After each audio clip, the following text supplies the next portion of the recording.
Sa isang tahimik na bahay sa Antipolo, malinis at maaliwalas ang sala. Hapon, humihip ang malamig na hangin mula sa bintana. Nakaupo si Mira sa sahig at nakasandal sa sofa, suot ang oversized na puting shirt at cotton shorts. Nakatali ang buhok niya sa mababang bun, hawak ang isang tasa ng tsaa habang nakatingin sa bintana. Tahimik. Sa mesa sa harap niya ay may mga papeles, laptop at isang lumang frame ng litrato ng kanyang kabataan. Bago pa ang trahedya kung saan nasunog ang dati nilang bahay at yun ang naging sanhi ng peklat sa kanyang muka. Pumasok ang kanyang ina, si Aling Rosa, dala ang isang plato ng suman. "Anak, kumain ka muna. Galing pa yan sa San Pablo. Paborito mo yan, di ba?" "Thanks, Ma. Mamaya after kong mag-finalize ng report." Umupo si Aling Rosa sa tabi niya at tahimik muna. Pinagmasdan niya ang mukha ng anak niya. Ang peklat na hanggang ngayon ay tila sariwa pa sa kanyang alaala. "Anak, naalala mo nung sinabi ng pinsan mong si Irene? May kakilala raw siyang magaling na dermatologist. Yung sa Makati. Gumagawa raw ng mga peklat treatment." Hindi agad sumagot si Mira. Sinimsim lang ang tsaa at patuloy na nakatingin sa labas. Kita sa gilid ng kanyang muka ang peklat, malalim at bahagyang kulay rosas pa rin. Hindi siya umiwas, hindi siya nagalit at tahimik siyang ngumiti. "Ma, ilang beses mo na yung nabanggit?" "Kasi anak, alam kong matapang ka. Alam kong wala kang pake sa sinasabi ng tao pero bilang ina, bilang nanay mo, ayoko lang na ikaw ang laging nilang tinitingnan nang may pagtatanong sa mga mata tungkol sa peklat mo." "Hayaan mo silang tumingin, Ma. Hindi ko sila kailangan. Hindi ko rin kailangan ng pahintulot nila para mahalin tong peklat na to." Tumigil si Aling Rosa. Ramdam niya ang bigat sa tinig ng anak niya. Hindi man ito galit, pero alam niyang sa loob ay nasasaktan pa rin ang anak niya. "Alam mo kung bakit ayokong ipatanggal to, Ma?" "Bakit, anak?" "Kasi itong nagpapaalala sa akin kung gaano ako katatag. Kung anong nalampasan ko. Kung paano ako muntik mamatay. Kung paano ko binuo ulit ang sarili ko mula sa durug-durug na alaala." "Pero anak, minsan, mas magaan kung wala ng bakas ng sakit." "Hindi lahat ng sakit at sugat kailangan burahin, Ma. Yung iba, kailangan lang tanggapin. Yung iba kailangan ipagmalaki." Pumatak ang luha ni Aling Rosa. Hindi siya umiiyak dahil sa lungkot. Ibang klaseng pagluha. Pinaghalong takot, pagmamahal at pagkamangha sa katatagan ng anak. "Pasensya na kung minsan gusto ko tang protektahan sa paraang akala ko ay tama." "Alam ko naman, Ma. Gusto mo lang ako maging maayos. Pero okay lang. Kasi tong peklat, naging parte na siya ng pagkatao ko. At hindi ko siya kinakahiya." Tumango si Aling Rosa. Tahimik silang nagkatinginan at sa pagitan ng katahimikan ay may hindi na kailangang banggitin, ang pag-unawa. "Ma? Mahal na mahal kita. Hindi ko ipapatanggal to. Hindi ngayon. Siguro hindi kailanman." "Mahal na mahal din kita, anak. At mas lalo kong minamahal ang tapang mo." Napangiti si Mira, sabay kuha sa suman at kinagat ito habang nakatingin pa rin sa labas. Sa malayo ay bumaba na ang araw, kumukulay kahilang langit at may kapayapaan sa kanyang mata. Kinabukasan ay maaga pa lang ay gising na si Mira. Bumaba si Mira mula sa kanyang kwarto, suot ang beige na robe at maayos ang pagkakapusod ng buhok. Nakaayos na siya para sa Zoom meeting niya sa loob ng 1 oras, pero gaya ng nakasanayan, dumaan muna siya sa kusina para bumati. Si Manang Tess, ang pinakamatagal na kasambahay nila, ay abala sa pagluluto ng agahan. May edad na ito ngunit masigla pa rin at may lambing ang bawat kilos. "Good morning po." "Ay, Mira anak, good morning din. Ang aga mo ah." "Maaga po kasi ang meeting ko.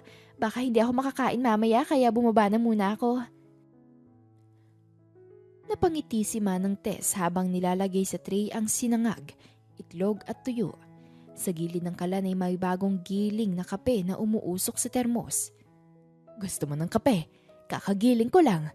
Yung medium roast na gusto mo." "Yes po, please. Ako na po." "Ay, hayaan mo na. Ako na." Ako na po, Manang. Kayo na nga nagluto ng breakfast eh. Ako na po sa kape.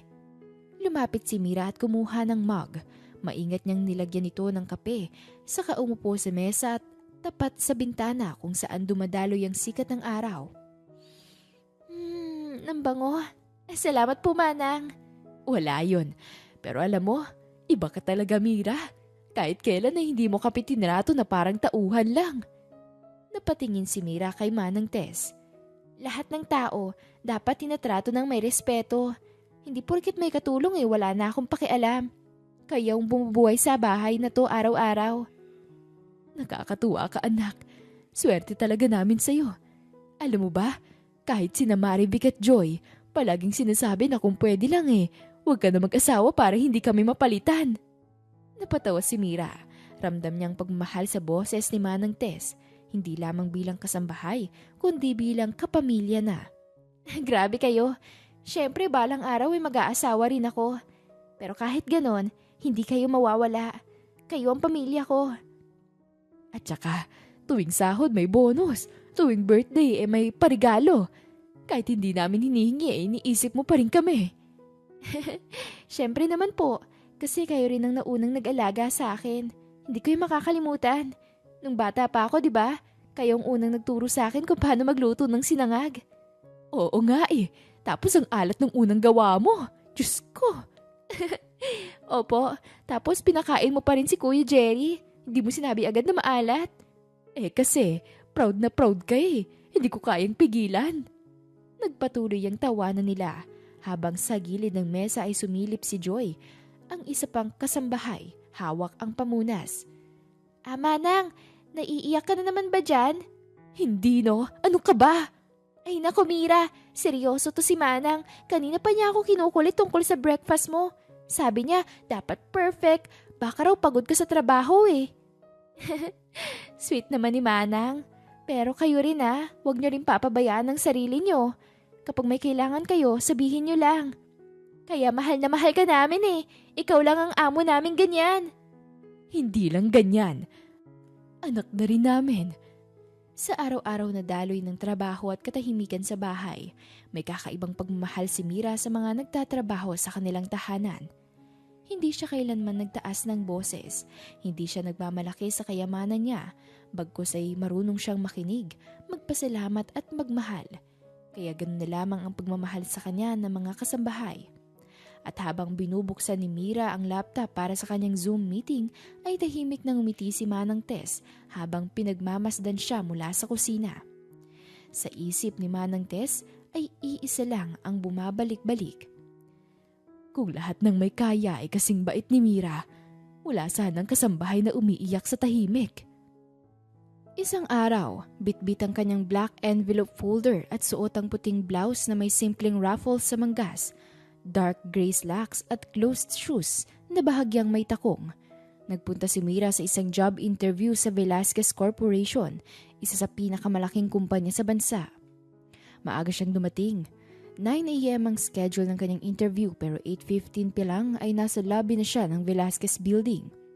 Maaliwalas ang lugar, malamig ang aircon at puting tiles ang sahig na may golden seams. May mga receptionist na nakaupo sa malalaking marble counters at halatang sanay na sa mga taong pumapasok at umaasang maging bahagi ng kumpanya. Miss, anong name po? Mira Angeles. 9 a.m. po ang schedule ko for marketing associate position. Yes, noted po. Pakihintay na lang po saglit, Miss Mira. Umupo si Mira sa waiting area. Tahimik siyang nag-observe. May 2 lalaki at isang babaeng naroon din. Parehong nakaporma, parehong mukhang kabado. Pero si Mira ay kalmado lang.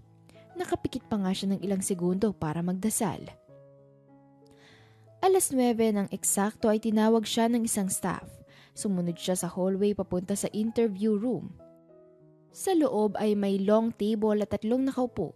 Isang babae sa kaliwa, isang lalaking middle-aged sa gitna, at isa pang mas batang babae sa kanan. Nang tumayo ang HR assistant para i-introduce siya ay nagkatinginan ng mga panel. Agad-agad napansin niya ang bahagyang pagbabago ng ekspresyon sa mukha ng babaeng nasa kanan. Sandali lang pero sapat ito para mapansin ni Mira. Good morning. This is Miss Mira Angeles, applying for the marketing associate position. Please take a seat. Thank you po. Tahimik ang unang ilang minuto. Binuksan ni Mira ang folder niya at ibinigay ang updated resume sa HR. Binasa ito ng panel at habang nagbabasa ang nasa gitna ay nagbulungan ang dalawang babae sa gilid. Maganda ang pinanggalingan niyang school pero sayang. Napansin ni Mira ang bulungan ngunit hindi siya nagpahalata. Nanatili siyang nakapustura, diretso ang likod at nakangiting magaan. You have impressive credentials, Miss Angeles. Ateneo graduate with Latin honors. May experience ka na rin sa advertising? Opo, I interned at Polaris Creative for a year. Then full-time na po for 2 years as content strategist. I was part of the campaign for our Liga Sports 2023 relaunch. Impressive. Pero bakit ka nag-resign? I decided to pursue growth. I felt na I've already maximized the learning from that environment.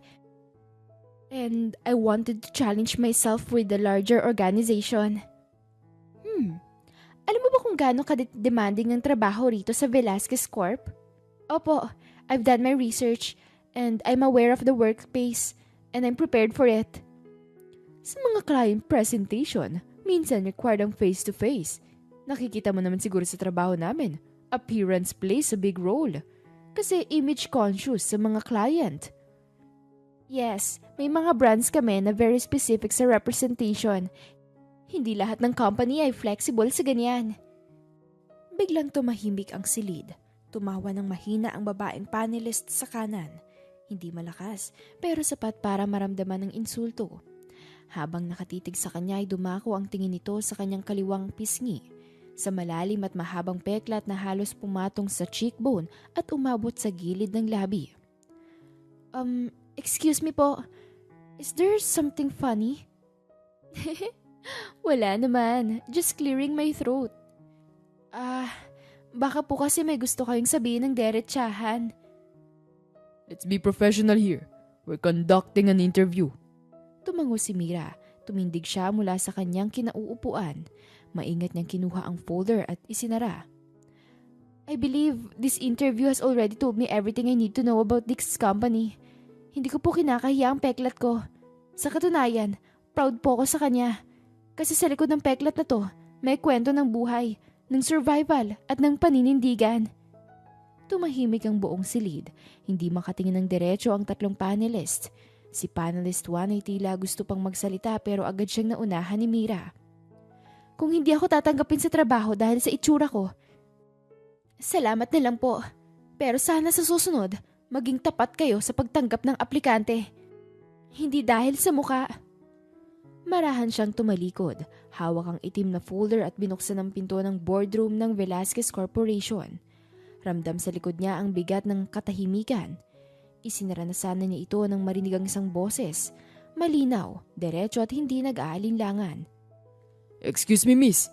Miss Angeles, sandali lang. Napatigil si Mira. Hinawakan niya ang pinto sa kamarahang lumingon. Sa dulo ng mesa ay tumayo ang isang lalaki. Nakasuot siya ng dark blue polo at gray slacks. May hawak na clipboard at nakasabit sa leeg ang isang ID na may pangalang Joaquin Revilla, Junior Project Manager. Yes? Wait lang po. Hindi po kayo dapat lumabas ng ganun lang. Nagtingin na ng mga panelist. Hindi nila inaasahan na may manghihimasok sa kanilang eksklusibong proseso. Mr. Revilla, hindi ka bahagi ng hiring team. Hindi mo saklaw. Alam ko po. Pero wala sa job description ko ang manahimik kapag may mali. At mali po ang ginawa ninyo. Sa Velasquez Corp, sinasabi nating exclusive tayo, na people matter. Pero kanina, hindi nyo man lang tiningnan ang buong credentials ni Miss Angeles. Sa halip, tumingin kayo sa... Sandaling natigilan si Jax. Napatingin siya sa kaliwang pisngi ni Mira kung saan naroon ang peklat na naging sentro ng diskriminasyon. Ngunit hindi niya binanggit ito. Isang bagay na wala namang kinalaman sa talino. Talento o experience niya. Joaquin, this is uncalled for. You're compromising our internal process. And yet, I'd rather compromise it than tolerate something wrong. Hindi ko po alam kung ano magiging epekto nito sa career ko rito. Pero kung pipiliin kong manahimik, para na rin akong sang-ayon sa maling pagtrato. Tahimik ang buong silid at walang umimik. Si Panelist 2 ay nakakunot-noo habang si Panelist 3 ay umiwas ng tingin. Si Panelist 1 ay nagbaba ng tingin sa hawak niyang papel at waring nahiya.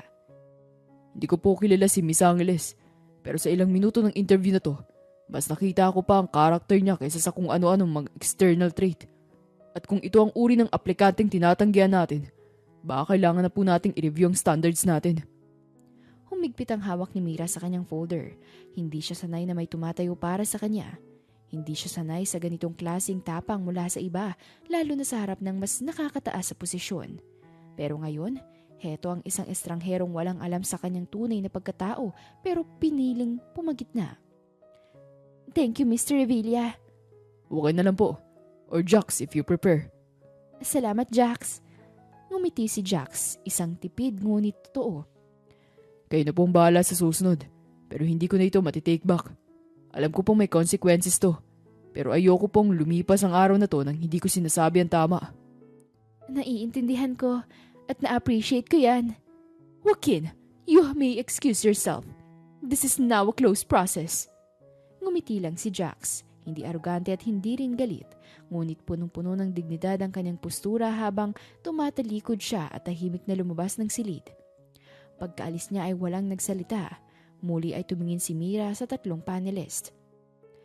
Sana po balang araw matutunan niyong ang kapangyarihan niyo bilang recruiters ay hindi lang para pumili ng magagaling, kundi para rin protektahan ang kultura ng respeto sa loob ng kumpanya.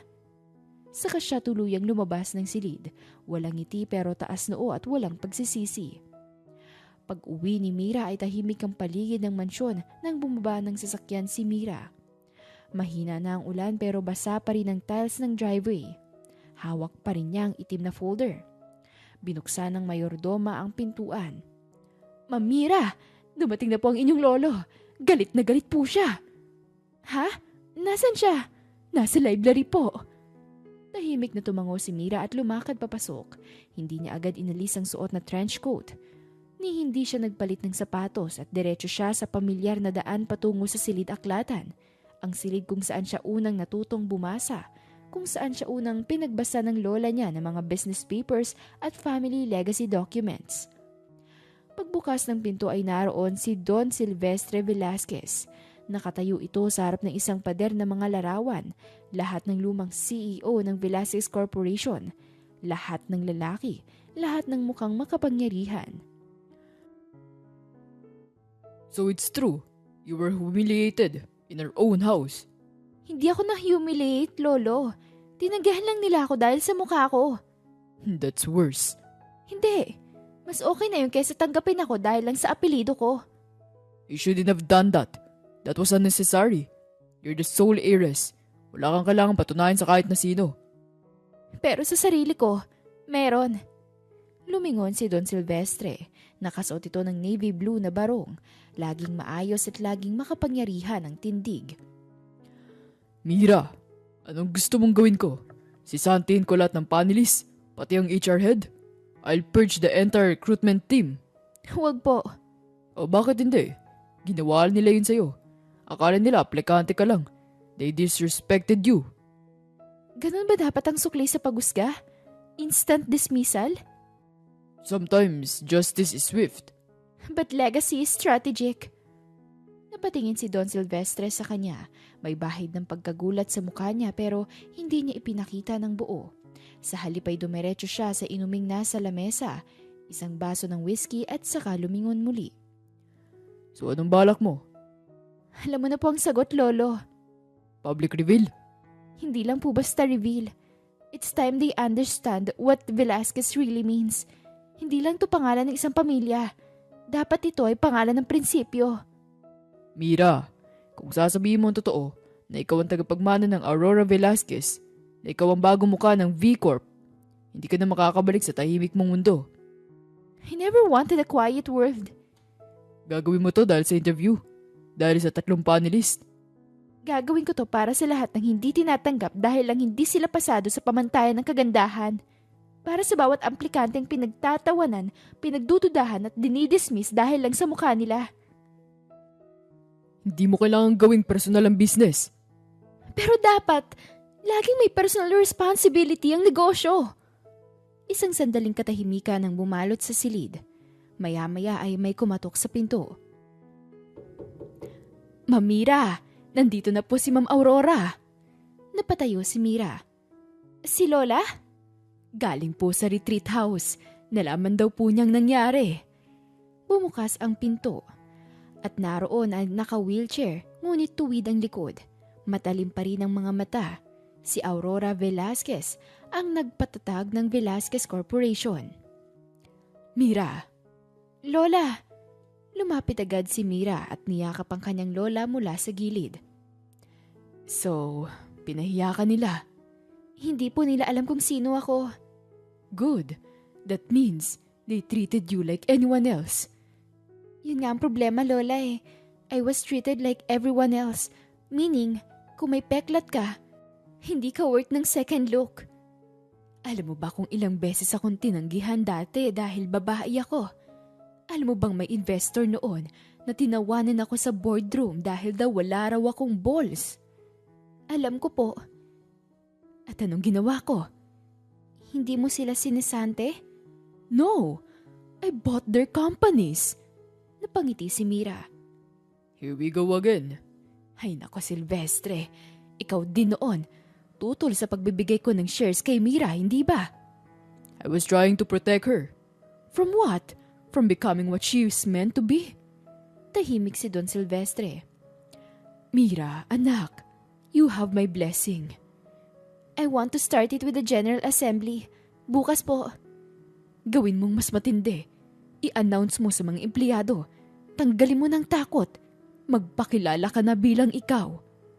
Sigurado ka ba? I'm more than sure po. At pagkatapos ng announcement, lahat ng panelist na yon, iimbitahan ko. Hindi para sumbatan, kundi para ipakita sa kanila ang aral na dapat nilang matutunan. You'll forgive them? Yes po, but I'll teach them. That's my girl. Tumayo si Aurora kahit hirap. Inabot ang kamay ni Mira. Ikaw na ang mukha ng Velasquez. Ngayon, panahon mo na para ipakita sa lahat na ang mukha ng katarungan ay hindi kailangan perpekto. Kailangan lang ay totoo. Hawak ni Mira ang kamay ng lola niya. Salamat po, Lola. I still think you're being too soft. No, she's being wise, just like a real leader. Tomorrow, we change the narrative. And you start by standing on that stage, not as a victim but as a vision. Hindi para sa akin, para sa kanila. Muli ay naging tahimik ang silid, walang tunog kundi ang pagbagsak ng ulan sa labas. At sa pagitan ng tatlong henerasyon ay isang kasunduan ng tahimik na nabuo. Isang pangako na mula sa sugat ay lalabas ang pinakamalinaw na pahayag ng hustisya. Ilang linggo ang lumipas sa isang high-level executive meeting ng Velasquez Corporation. Dumating si Mira, hindi bilang aplikante kundi bilang bagong CEO. Mula sa itaas ng Velasquez Tower ay tanaw ang mga ulap na tila dumadampi sa bintana. Tahimik ang executive floor. Malinis, maayos at tila wala ni isang alikabok na makakahadlang sa karangyaan ng lugar. Sa conference room na may mahaba at kristal na mesa ay naroon ang pinakamapangyarihang tao sa kumpanya. Lahat ay naroon, board of directors, senior vice presidents, department heads at ang tatlong panelist mula sa kontrobersyal na interview. Nagbukas ang pinto at pumasok si Mira. Mula sa kanyang postura hanggang sa pananamit, wala na ang aplikanteng naglakad palabas ng interview room ilang linggo nang nakalipas. Naka-black tailored suit siya. Pulidong-pulido ang ayos ng buhok at ang peklat sa kanyang pisngi ay hindi tinakpan, kundi buong tapang na ipinakita. Walang nagsalita, walang kumibo, hanggang sa tumayo ang chairman ng board. Ladies and gentlemen, allow me to introduce the new Chief Executive Officer of Velasquez Corporation. Tumango ito kay Miss Mira. Miss Mira Angeles Velasquez.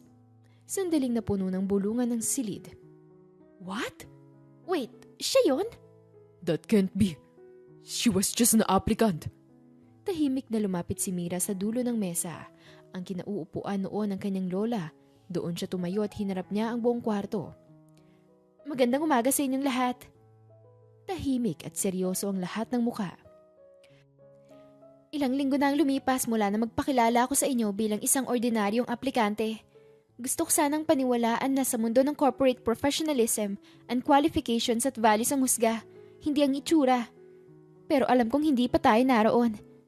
Napatingin siya sa mga panelist. Hindi sila makatingin ng diretso. Today, I'm not here to reprimand. I'm not here to humiliate anyone. I'm here to reintroduce myself. Bumukas ang LED screen sa likod ni Mira. Lumabas ang larawan ni Aurora Velasquez, ang founder. Sumunod na slide ay ang larawan ni Mira bilang bata na nakaupo sa tabi ng kanyang lola sa boardroom. Ako si Mira Angeles Velasquez, apo ni Aurora Velasquez. Itinuro niya sa akin ang bawat halaga, bawat prinsipyo, at bawat pakikibaka ng kumpanyang to. Hindi ako sumulpot lang sa posisyong to. I was raised for this, trained for this. Naglakad siya sa paligid ng mesa, hawak ang remote ng presentation. Hindi ko ipinagmamalaki ang pangalan ko nung nag-apply ako. Hindi dahil sa iyo ko makilala, kundi dahil gusto kong malaman kung paano tinatrato ng Velasquez Corporation ang mga taong walang kilala. Kung paano natin tratuhin ang mga walang proteksyon. Tumingin siya kay panelist 2. Hindi ko makakalimutan ang sinabi mong, "We're looking for someone who can represent the company well." Tumingin siya kay panelist 3. O maski ang pigil mong irap habang nakatingin ka sa pisngi kung may peklat. Tumingin siya sa buong grupo. Ngayon, I want to tell you this, not to shame, but to awaken. Ang Velasquez Corporation ay hindi lang basta negosyo. Isa tong responsibilidad. Isang pangakong ang bawat produktong lumalabas sa ating pangalan ay may integridad. Pero paano natin mapapanindigan yun kung sa loob pa lang ng pader na to ay may diskriminasyon na? Tahimik. Wala pa rin gusto magsalita. I'm not asking for your apology. Hindi ko kailangan ng sorry. Kailangan ko ang pagbabago. Simula ngayon, bilang bagong CEO, ito ang unang hakbang natin. Pinindot niya ang remote. Lumabas sa screen ang bagong mission statement. Starting this quarter, we will implement a blind recruitment system for all entry-level positions. Walang pangalan, walang picture, walang age, walang gender. Skill-based evaluation lang. May umubo sa gilid, isang VP ng HR. That's a radical move. Exactly. Because injustice doesn't end with polite processes. It ends with radical correction. Tumayo si panelist 1, halatang naiilang. Miss Velasquez, Miss Angeles Velasquez. I just want to say kung alam lang sana namin kung sino ka. He would have treated me better? Tahimik ulit ang lahat. Then you've just proved my point. Napaupo si panelist 1. Ang respeto, hindi dapat nakabase sa kapangyarihan at kagandahan. Dapat kahit sino ka, aayusin yung trato. At kung hindi natin yan maituro sa loob ng kwartong to, paano natin ito maaasahang umabot sa buong kumpanya? Pumasok si Don Silvestre, kasunod ang ilang board members na huli sa meeting. Tahimik silang umupo. Ngumiti si Don Silvestre at isang kumpirmasyong suportado niya ang ginagawa ni Mira. I know this is uncomfortable. Change always is. Pero kung gusto nating manatiling may saysay sa industriya, kailangan natin tanggalin ang mga ugat ng bulok na kultura. Hindi lang dahil CEO ako, kundi dahil tao tayo. Tao ako. Pinindot muli ni Mira ang remote. Lumabas ang larawan ng isang batang babae. May paso sa muka. Nakangiti habang may hawak ang medalya sa eskwelahan. Si Mira iyon, bata pa at walang takot. This is me. And this will always be me. And I'm not ashamed of my scars. I carry them the way I carry this company. From pain, with purpose. Nagpalakpakan ng ilan, sunod-sunod. Una ilang kababaihan, sumunod ang CSR head hanggang sa kalahati ng kwarto ay tumayo, pumalakpak at ngumiti. Hindi lahat pero sapat para magsimula. Welcome to the new Velasquez Corporation, where justice begins inside these walls, so it can extend beyond them. Tumango si Don Silvestre na nakangiti. That's my CEO. Lumabas si Doña Aurora sa isang silid at nagulat lahat. You've just made this room the most powerful in the country, anak. Ngumiti si Mira. Ngayong nasa kanya na ang kumpanya ay hindi lang kapangyarihan ang dadala-dala niya. Kasama rito ang mga taong inapi, At ang pangakong mula ngayon ay ang mukha ng katarungan ay hindi na itatago. Bago ko ituloy ang pagtalakay sa ating quarterly reforms, may isa pa akong kailangang ipresenta. Pinindot niya ang remote. Tumunog ang speaker ng silid. Tiningnan ni Mira ang lahat ng diretso at matapang. Ngayon, ipapakilala ko sa inyo ang mga taong naroon sa araw na yon. Isa-isa niyang tinuro ang mga panelist. Mr. Enrique Chu, panelist 1. Nagbaba ng tingin sa credentials at wala ni isang tanong na may kinalaman sa skill. Miss Janelle Robles, panelist 2. Nagsabing hindi fit sa image ng company. Ang isang aplikanteng hindi niya man lang binigyan ng sapat na interview time. And Miss Sheila Samaniego, panelist 3. Tumawa, nag-ayos ng quote at hiniling na susunod na aplikante ay maganda. Nagbuntong hininga ang isa sa mga VP. CEO Mira, may due process tayong sinusunod para sa disciplinary actions. Alam ko, kaya nga nakaset na ang internal investigation. Effective today. The 3 panelists are placed under 30 days suspension without pay, pending full review by our ethics committee. Tumayo si panelist 2, nanginginig. Ma'am, please, I've been with the company for 10 years. All the more reason you should have known better. Lumingon si Mira sa gilid. May staff na pumasok at may hawak na folder. Inabot ito sa kanya at binuklat niya ito at muling nagsalita. As for our HR manager, Ma'am Belinda. Hindi makakilos si Belinda. Ang kilay niya ay bahagyang nakakunot at parang naiiyak pero pinipigilan. HR is the backbone of our company culture. If our HR can laugh at discrimination, what hope does any applicant have? Napatingin sa kanyang ilang board members. Tahimik ang lahat. Starting next week, you will be reassigned to our field operations in Cavite. Entry level, HR associate. There, you will undergo full restraining and sensitivity workshops. Cavite? That's a demotion! No, that's a second chance. Biglang may tumayo sa likod. Si Joaquin Jax Revilla, ang junior project manager na unang nagtanggol kay Mira. If I may speak. Go ahead, Jax. I was there. I saw it all. And I want to thank you, CEO Mira. Not just for standing up for yourself, but for standing up for everyone who's been treated unfairly in silence. Tumango si Mira ng marahan. We can't undo the past, but we can dismantle the systems that allow that past to happen. Lumapit si Don Dis Silvestre, may hawak na baston at tumabi kay Mira. Ako na magpapaliwanag sa board. Tumingin siya sa paligid at malamig ang titig. Akala niyo hindi ko malalaman? Akala niyo makakalusot kayo sa likod ng posisyon?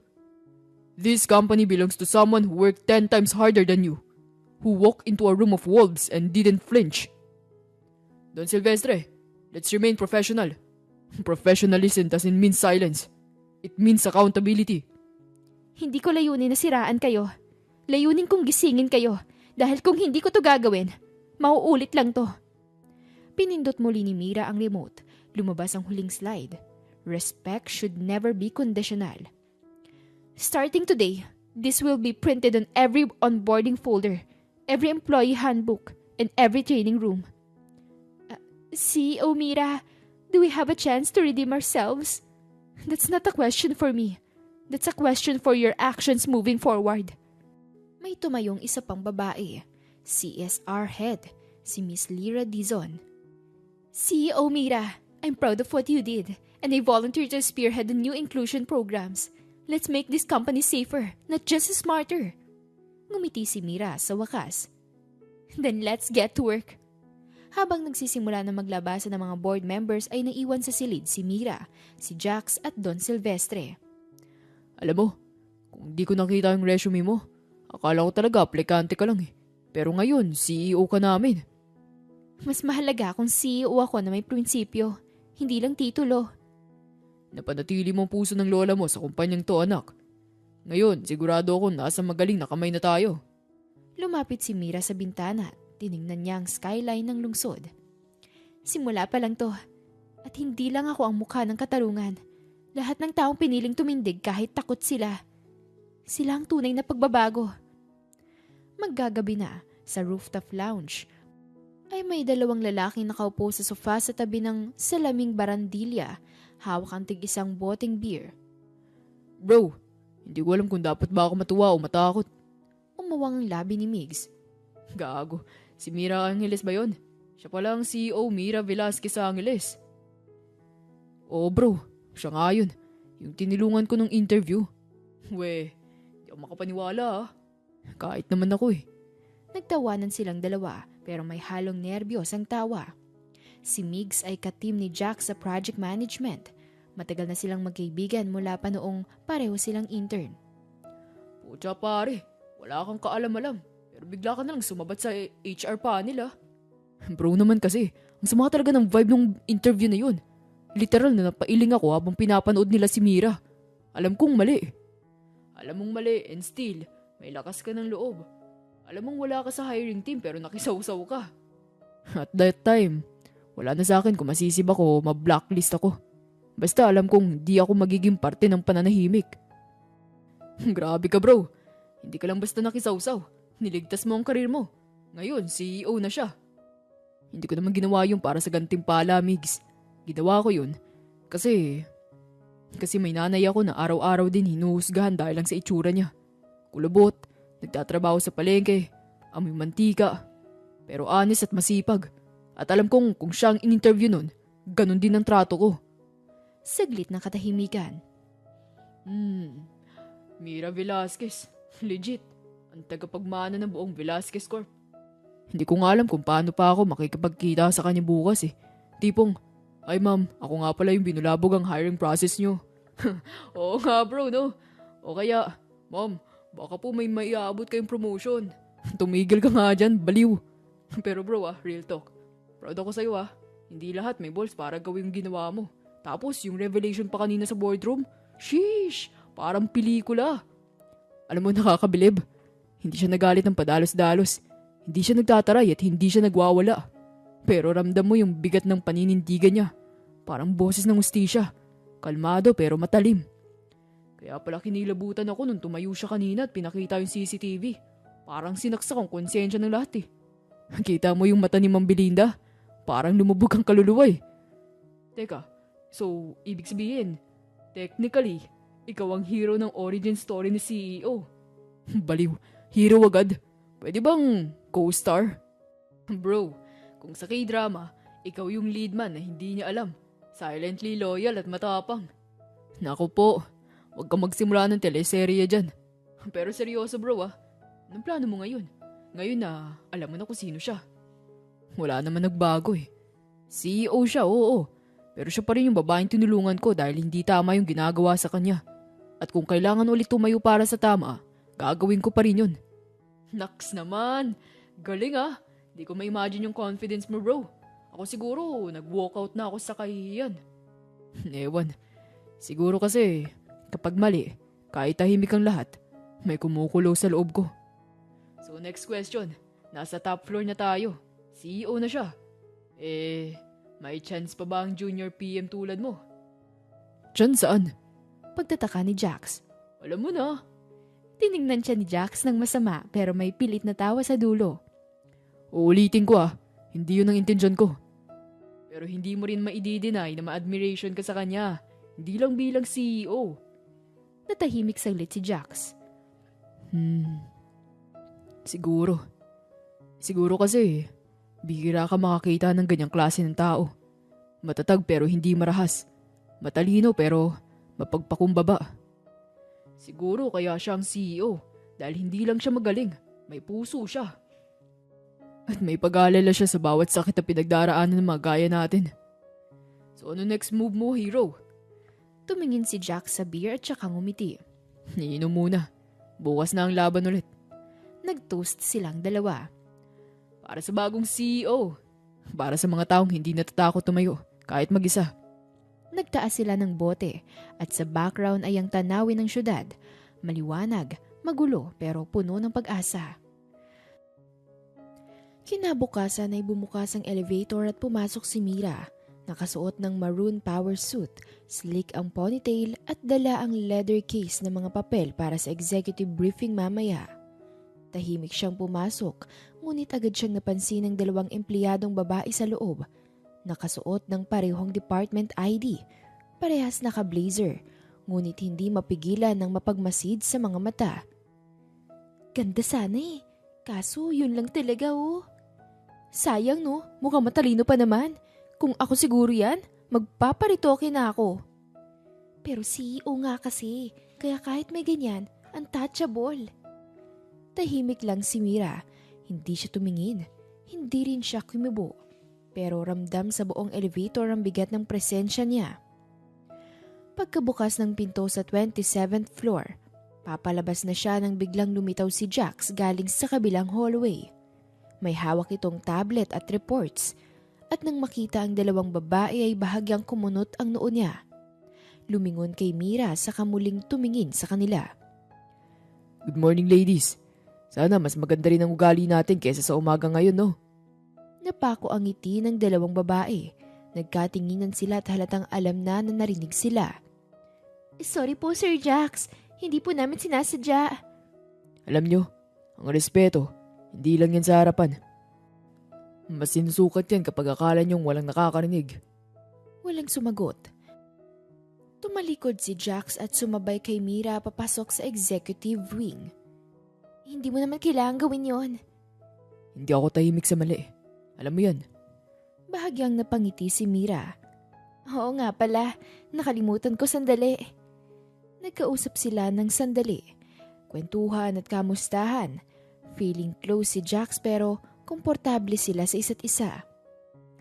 Sa gitna ng isang meeting kasama ang ilang department heads, habang nagpapaliwanag si Mira tungkol sa quarterly goals ay may isang team lead ang sumabat.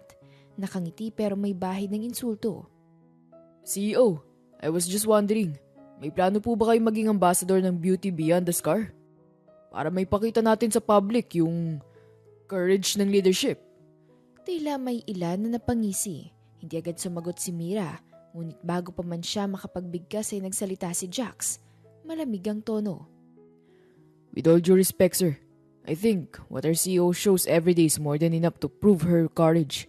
Hindi lang sa scars, kundi sa decisions niya, sa disiplina, at sa direksyong binibigay niya sa kumpanya. Tahimik ang silid, seryoso ang mukha ni Jax habang si Mira ay napatigil.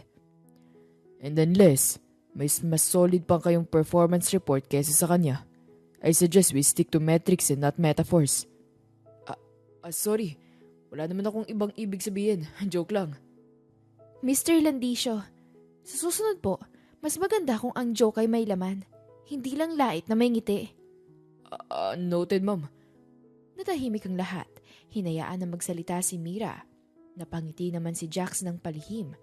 Pagkatapos ay tahimik na pumasok si Jax sa opisina ni Mira, dala ang mga approval sheets para sa legal team. Nakaupo si Mira sa harap ng salamin, tinanggal ang hikaw at bahagyang minamasahe ang sentido. Kita sa screen ng news article na lumabas sa Digital Business Magazine. The Sacred Heiress who silently took over. Kung akong tatanungin, hindi ko gusto ang headline. Wala rin naman ako magagawa, di ba? Sanay na ako maging headline hindi dahil sa ginawa ko, kundi dahil sa itsura ko.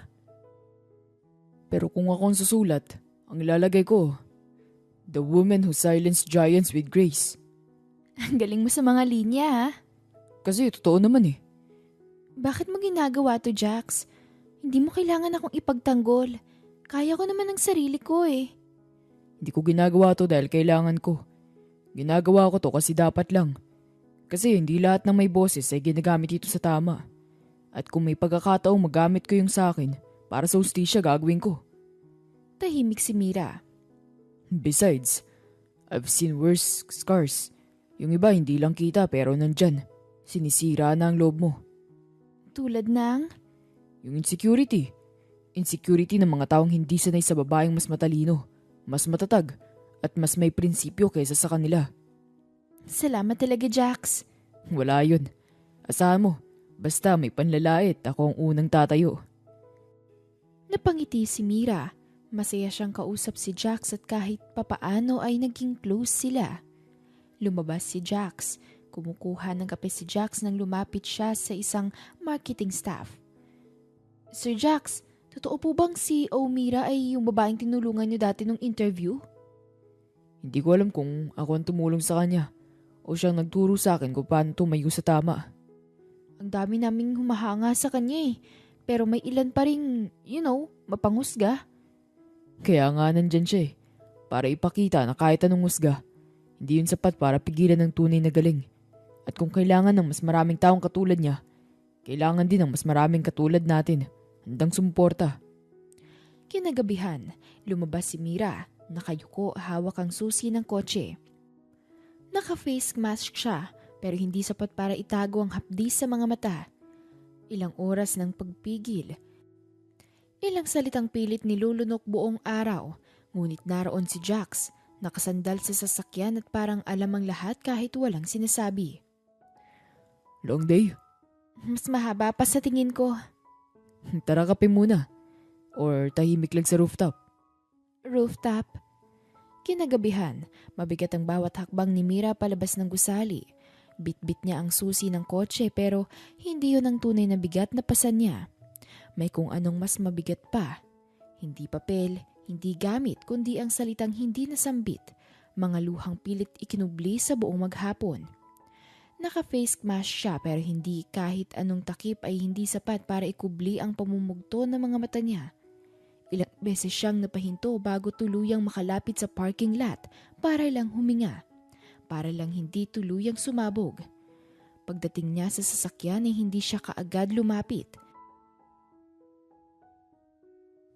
Napansin niya ang pamilyar na porma ni Jax, nakasandal sa harap ng kotse, naka-jacket at parang kanina pa naghihintay.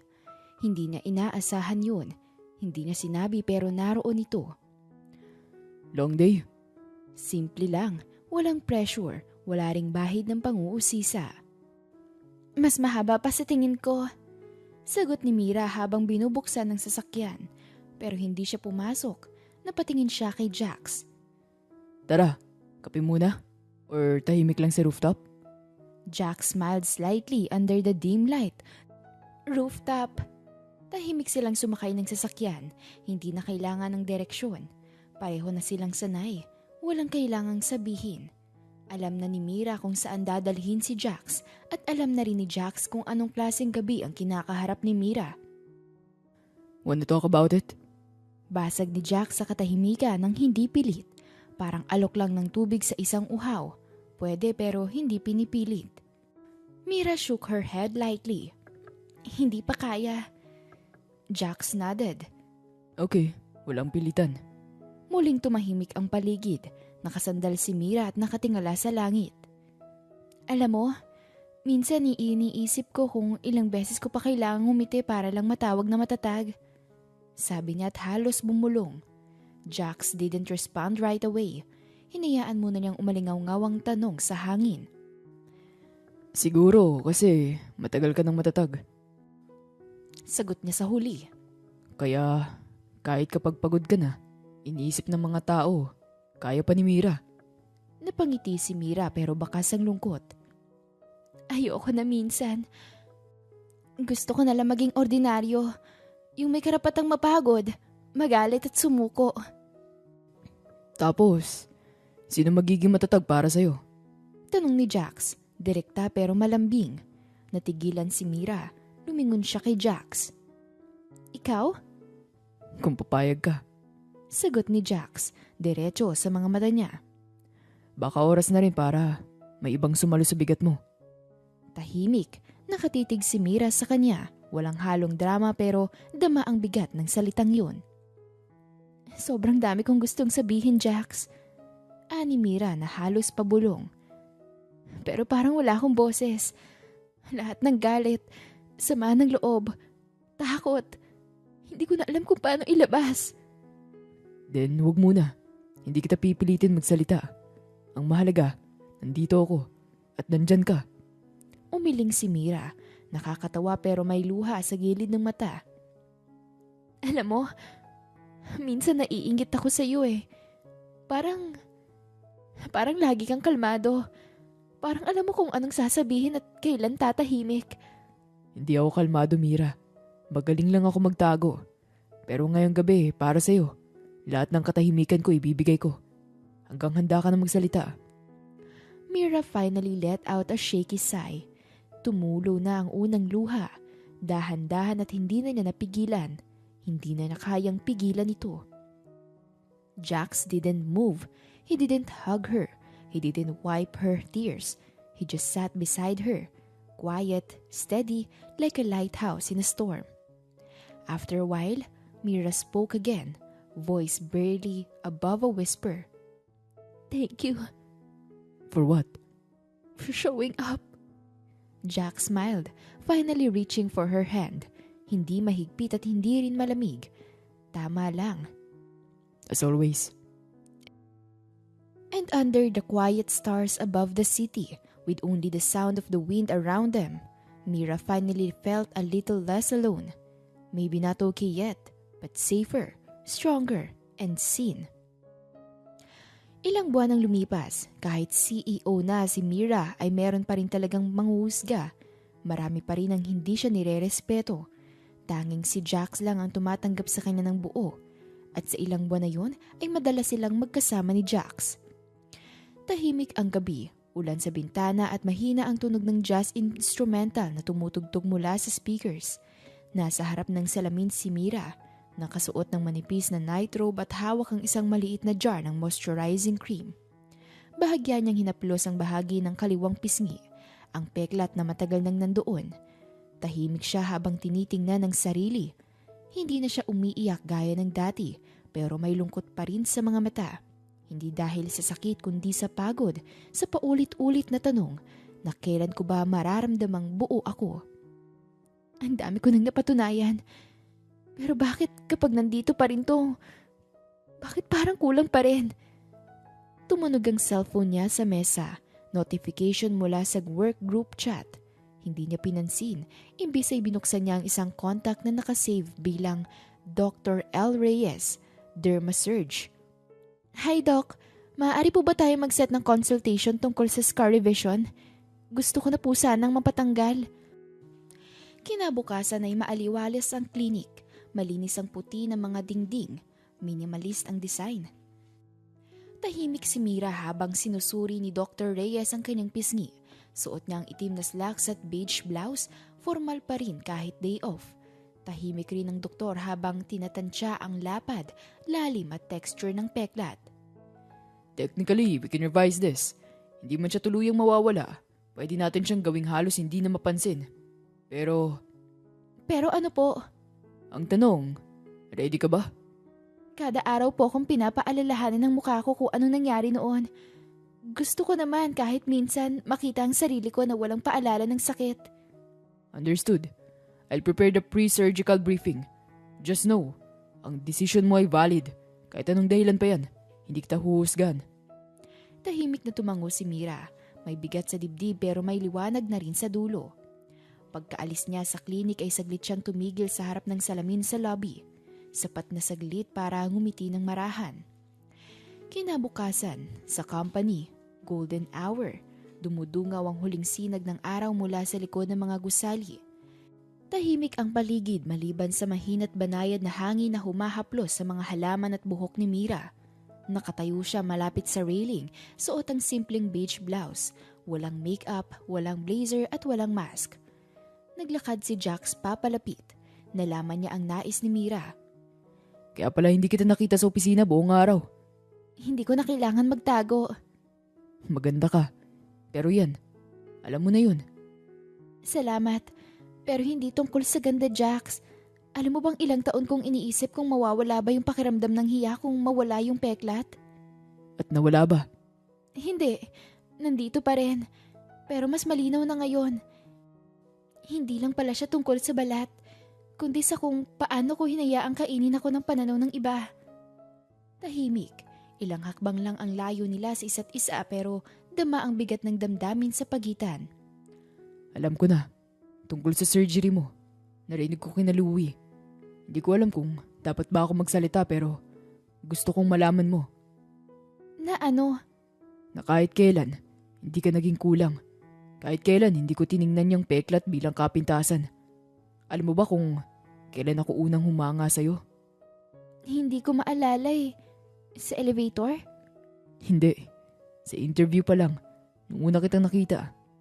Bit-bit mo ang mga papel mo na parang sundalo kang papasok sa digmaan. Hindi mo kailangan ng maskara para tumingin ng diretso sa mga mata ng mga board. Hindi mo kailangan ng lipstick para magsalita ng totoo. At kahit may sugat ka sa muka, hindi mo ginamit yun para kaawaan ka. Ginamit mo yun para tahimik na ipakita kung paano manindigan. Akala ko, kailangan kong alisin lahat ng di perpekto para lang maging karapat-dapat sa pagmamahal. Na kailangan ko munang ayusin ang mukha ko para maging buo. Na hindi ako pwedeng mahalin kahit hanggang may kapintasan ako.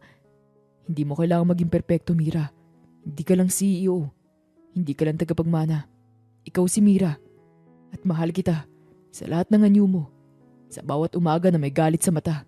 Sa bawat gabi na pagod ka na. Mahal kita, Mira. Peklat man yan o wala. Napaigtad si Mira. Tila hindi niya kayang tingnan si Jax. Kumakabog ang dibdib niya kaya't bumagsak ang unang luha. Jax! Mahal kita, Mira. Hindi dahil sa kuha ng posisyon mo. Hindi dahil sa galing mo. Mahal kita kasi ikaw yan. At kung kailangan kong ulit-ulitin sa'yo yan, gabi-gabi, para lang paniwalaan mo ako gagawin ko. Bakit ngayon mo lang sinabi? Hindi ako sigurado noon kung sapat ba ako para sa'yo. Pero ngayong alam ko na kaya kong magmahal at tanggapin ang sarili mo kahit na paunti-unti lang. Gusto kong maging parte ng paglalakbay mong yun. Hindi na napigilan ni Mira. Yumuko siya at tumulo ang luha sa pisngi niya. Diretso sa mga palad niyang nakayakap sa sarili. Gusto niyang magsalita pero ang lalamunan niya ay puno ng emosyon. Pwede ba kitang yakapin? Tumingin si Mira. Doon niya nakita sa mga mata ni Jax ang isang bagay na mas malalim pa sa awa, higit sa pagkakaibigan, ang uri ng pag-ibig. Tumango siya. Sa wakas ay niyakap siya ni Jax, hindi bilang CEO, kundi bilang isang taong sinubok ng mundo pero piniling magmahal kahit wasak.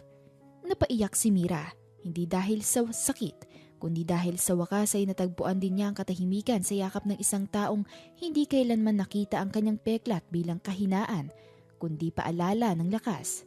At sa likod ng tanawin ng syudad, sa huling sikat ng araw ay nandoon silang dalawa. Tahimik na magkayakap at sa gitna ng lahat ng ingay ng mundo, ay doon nagsimula ang isang pag-ibig na hindi kailanman ginawang kondisyon ng pagiging buo para lamang mahalin. Pagkatapos ng pag-amin ni Jax ay mas lalo silang napalapit na dalawa sa isa't isa. Naging ma-effort si Jax at pinaramdam ni Jax kay Mira na walang kulang sa kanya na nararapat siyang mahalin. Nakatayo si Mira sa tabi ng garden wall, hawak ang mug na mainit na tsaa. Naka-coat siya na cream at nakalilow heels lang. Tahimik siyang nakatanaw sa city lights. Biglang dumating si Jax, dala ang isang itim na termos at 2 paper bag mula sa isang Japanese cafe. Nagutom ka ba sa buong araw ng meeting? Ngumiti ng bahagya si Mira. Hindi pa naman, pero parang alam ko na kung anong dala mo. Tamang hula. Matcha cheesecake at ang paborito mong karaagi rice buns. Tinitingnan mo ba yung lunch choices ko araw-araw? Hindi naman palagi pero sabi nga ng matatanda, kung manliligaw ka, dapat kilalanin mo ang mundo ng nililigawan mo. Mira, ikaw ang mundo ko eh. Manliligaw? Gulat si Mira. Oo, nanliligaw na ako mula nang umamin ako. Alam kong hindi ako showbiz guy na may roses at violin, pero gusto kong linawin na hindi lang kita mahal. Handa akong manligaw simula ngayon. Bilang Mira, hindi bilang CEO. Tumahimik si Mira at nagkatinginan sila. Sigurado ka ba? Ang ibig sabihin ng maliligaw sa akin ay hindi simpleng pagpapatawa sa break time o pag-alok ng kape. At ako yung tipo ng lalaking hindi natatakot sa kahit anong sugat ng nakaraan mo. Lalo na kung ang sugat na yan ay naging daan para maging ikaw. Ngumiti si Mira. Okay, pero hindi madalian, Jax. Mahirap sa akin. Deal. Kahit maghintay pa ako na matagal. Nagpatuloy silang dalawa, kilalanin, kwentuhan at kung ano-ano pa. Pwede po ba kitang ihatid pa uwi, Miss Velasquez? Sure, Mr. Villa. Pagak silang natawa. Alam mo, habang nandito tayo, naisip ko lang, pwede kaya kitang ayain sa isang date? Date? As in, date na date? Oo, yung may pagkain, usapan, kilalanin natin ang isa't isa. Kailan naman? Bukas, o kahit kailan ka libre. Basta may oo lang galing sa'yo. Hmm, Deal, kahit maghintay pa ako na matagal. sige, bukas after work. Napangiti ng malaki si Jax. Yes, seryoso ka ah. Oo naman, pero ikaw ang bahala sa lahat ah. Pick up, lugar, tsaka pagkain. Challenge accepted. Nagpatuloy silang dalawa, kilalanin at kwentuhan at kung ano-ano pa. Gaan ang usapan, parang hindi na ganun kabigat ang gabi. Gusto ko lang linawin. This is me officially courting you. Alam ko naman, napaka-obvious kaya. So, anong score ko sa'yo ngayon? Mga 7.5? Aba, may decimal pa talaga. Para may room for improvement. Good, kasi plano ko maging solid 10. We'll see, Mr. Confident. See you tomorrow, Miss Velasquez. Don't be late ah. Never. Nakangiti silang dalawa nang makauwi sa kanika nilang tinutuluyan. Magaan ang pakiramdam ni Mira habang nakatitig sa kisame. Si Jax naman ay hindi mawala ang ngiti. Friday, isang rustic cafe malapit sa Baywalk. Dim lights, acoustic music sa background. Naroon sina Mira at Jax. Wow! Hindi ko expect to ah. Akala ko sa fast food lang. Iba na ngayon, Miss Velasquez. First date dapat memorable. Hala, nakaka-pressure naman yan. Pressure sa akin, hindi sa'yo. Basta mag-enjoy ka lang. Naglakad sila papasok sa cafe. Pumili si Jax ng kamesa malapit sa malaking bintana na tanaw ang bay. Ramdam ni Mira ang effort mula sa reservation hanggang sa simpleng bulaklak na nasa mesa. Reserve table talaga ha? Bigatin. Of course, hindi pwedeng basta-basta lang pag ikaw ang kasama. Nagsimula silang mag-usap habang hinihintay ang order. So, bakit mo naisipang ligawan ako? Honestly, unang kita kita, nagandahan agad ako. Pero hindi lang yun. Anong hindi lang yun? Nung nakita ko kung paano mo dalhin ang sarili mo, kahit pagod ka na, kahit halos sumabog ka na sa stress, tahimik ka lang. Alam kong may lalim sa itsura mo. Lalim agad? Oo, at gusto ko sanang masilip pa yung lalim na yun. Poetic naman pala tong si Jax. Ngayon mo lang nalaman? Medyo. Pero sige na nga. Flattered ako konti lang. Kahit konti tatanggapin ko. Dumating ng pagkain. Pasta, chicken parmesan at dalawa nilang favorite na mango cheesecake. Uy! Favorite ko to ah. Stalker ka ba? Hindi no, observant lang. Nung nagkape tayo sa pantry dati, mango cake yung kinain mo, di ba? Grabe, yun yung araw na hindi pa tayo nagkakausap ah. Pero pinapansin na kita. Ang tahimik po pa nga nun eh. Ganun talaga pagbago. Kailangan mag-ingat. Eh ngayon, Ngayon? Baka konti na lang ang pag-iingat. progress yan. I'll take it. Habang kumakain ay dumami pa ang usapan. Puro tawa, kaunting asaran at kwentong high school, pamilya at mga pangarap. So, ano na yung latest na painting mo? Wala pa ring progress. Parang wala sa mood eh. Wala na sa puso ko. Gusto mong maging muse kita? Baka ako pa yung mapinta mo ng pangit. Kahit anong angulo mo, wala kang pangit angle. Cringe! Pero sige na nga. Sweet. Gusto mo yun eh. Medyo. Pagkatapos nilang magkwentuhan ay naglakad-lakad sila sa Baywalk. Ito na yata ang pinakamatagal kong gabi na hindi ko iniisip ang trabaho. Wow, achievement yan ah. May reward ba ako? Depende. Anong gusto mong reward? Second date? At maraming date? Tingnan natin kung makakapasa sa unang date na to. Challenge accepted. Kaya kitang aliwin buong lakad natin dito sa Baywalk. Sige nga, magkwento ka. Alam mo bang dati akong takot sa dagat? Really? Parang surfer vibes ka pa naman. Ewan ko ba? May trauma siguro nung bata pa ako. Pero yung lola ko, kahit takot ako, hinihila ako palapit sa tubig. Ang tapang pala ng lola mo. Oo, sabi niya, kung hindi mo kakayanin ngayon, kailan pa? Mula nun, sinubukan ko na lahat ng kinatatakutan ko. Including courting someone like you. Ano bang ibig mong sabihin sa like me? Strong, intimidating, tahimik pero matalino. Akala ko hindi ako bagay pero naglakas loob ako. Bakit mo naisipang subukan? Kasi gusto kita at gusto ko makilala ka pa. Anong nakilala mo na sa akin ngayon? Marami pero kulang pa. Kaya gusto ko pa ng next date, next kwento at next gabi na ganito tayo. Smooth talker ka rin pala ha? Hindi ako smooth no, seryoso lang. After that ay naglakad na sila pabalik sa cafe parking lot. Pwede ba kitang hawakan sa kamay? Depende. Malamig ba ang kamay mo? Mainit. Gusto mong subukan? Sige, pero huwag kang magkakamaling pawisan ha? Promise. Hinawakan ni Jax ang kamay ni Mira. Natural at walang sapilitan. Magaan lang. Okay ka rin kasama ha? Nakakagaan ng loob. Lagi akong available kapag mabigat ang mundo mo. Baka masanay ako niyan. Sana nga. Hating gabi na nang nakarating na sila sa harap ng apartment ni Mira. Salamat sa oras mo at si tiwala mo ngayong gabi. Salamat din. Kasi pinaalala mo sa akin na pwede pa rin palang ngumiti. So, second date?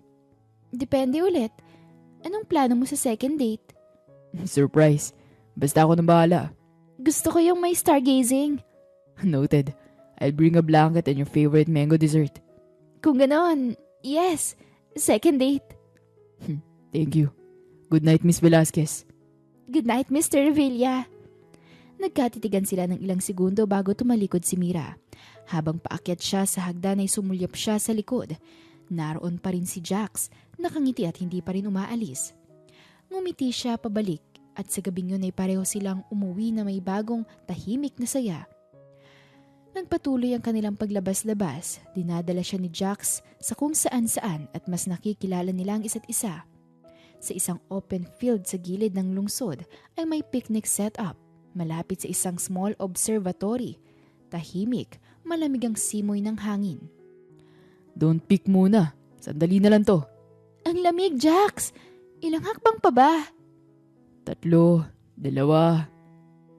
Okay. You can now open your eyes. Oh my God! Nakahanda na ang setup, isang kumot sa damuhan, maliit na table na may fairy lights, 2 cup ng hot chocolate at ilang mango tarts sa tray. Sa tabi ng setup ay may maliit na telescope na nakatutok sa kalangitan. Ginalingan mo masyado ah! Tulad ng pangako ko. Stargazing, mango dessert, at ikaw. Smooth ka pa rin. Hindi, planado lang talaga. Eh yung effort mo, planado rin ba? Hindi, natural yun. Kapag gusto mo ang isang tao, kusa kang gumagalaw.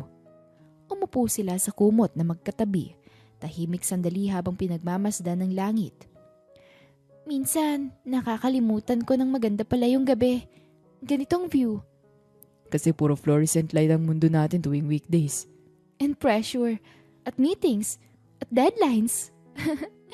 Kaya dinala kita rito para malaman mong may ibang mundo din. Mas tahimik, mas simple at mas totoo. At mas malamig. Gusto mo magkumot pa? Ha? Pwede bang balikat mo na lang? Anytime. Bahagyang isinandal ni Mira ang balikat sa kanya. Hindi pa buong yaka pero sapat na para maramdaman ni Jax na may tiwala ito. Alam mo ba kung anong bituin yan? Hindi ako sure eh. Basta kumikislap siya at maganda. Serious. Pinakamaliwanag na star sa gabi. Katulad mo. Sus, galing sa Google yan no? Hindi no, galing sa puso ko. Cringe. Pero ngumiti ka. Kasi ang cute eh. Aaminin mo rin yan. Nag-e-enjoy ka sa panliligaw ko. Hindi ko na kailangang aminin no? Ibig sabihin, huwag kang tumigil. Tumahimik silang muli sa ilalim ng mga bituin habang may malamig na hangin at malamig na gabi. Pareho nilang ramdam ang init ng presence ng isa't isa. Habang pinagmamasdan ng langit ay nakasandal pa rin si Mira kay Jax. Mira. Natakot ako nung una. Sa'yo. Bakit naman? Kasi parang may sariling mundo ka. Parang hindi mo kailangan ng kahit sino. Akala mo lang yon. Kasi sanay akong hindi umaasa. Pero ngayon, pwede ka bang umasa kahit konti lang? Sa akin? Depende. Sa alin? Sa kung gaano ka katotoo. Gusto mo ng totoo? Oo, palagi. Sige, totoo. Kinakabahan ako ngayon. Ha? Bakit naman? Kasi gustong gusto na kitang halikan sa kamay. Pero ayokong sirain tong tahimik na moment. Pwede naman. Basta huwag masyado Promise. Hawak kamay ulit sila. Mas mahigpit na ngayon. Sumandal si Mira kay Jax at naramdaman niya ang pagbilis ng kanyang puso. Mainit ang hapon pero mas mainit ang bulungan sa likod ni Mira. Mahigit 4 na buwan nang nanliligaw si Jax at dahil hindi ito palihim ay naging bukas sa paningin ng lahat ang pagiging malapit nila sa opisina. Araw-araw ay may fresh flowers sa mesa ni Mira. Hindi mamahalin pero laging may kasamang card na may eksaktong mensaheng tumatama sa pinagdaraanan niya sa araw na yun.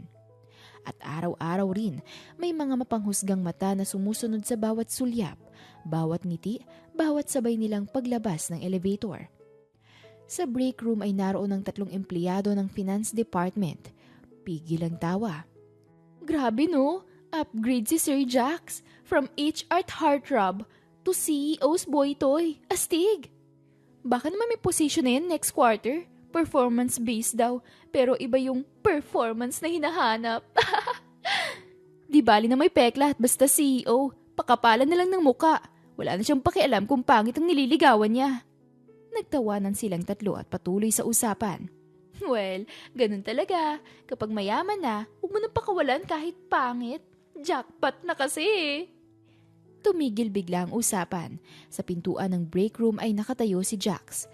May hawak na kape. Malamig ang ekspresyon.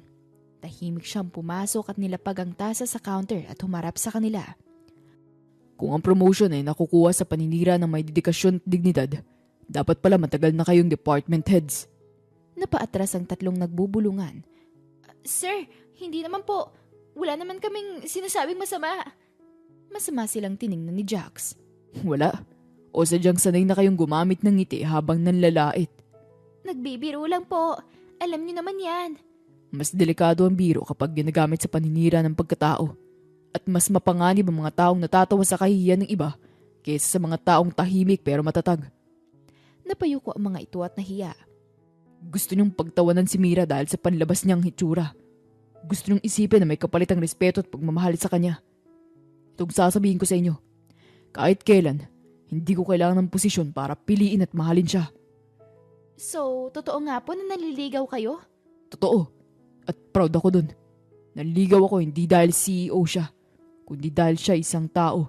Sa kabila ng lahat ng paninira niyong hindi niya naririnig, nanatili siyang matino, magaling at may prinsipyo. Nakatapagtapos nga kayo pero parang wala kayong pinag-aralan. Pasensya na po Sir Jax. Nadala lang po siguro sa kwentuhan.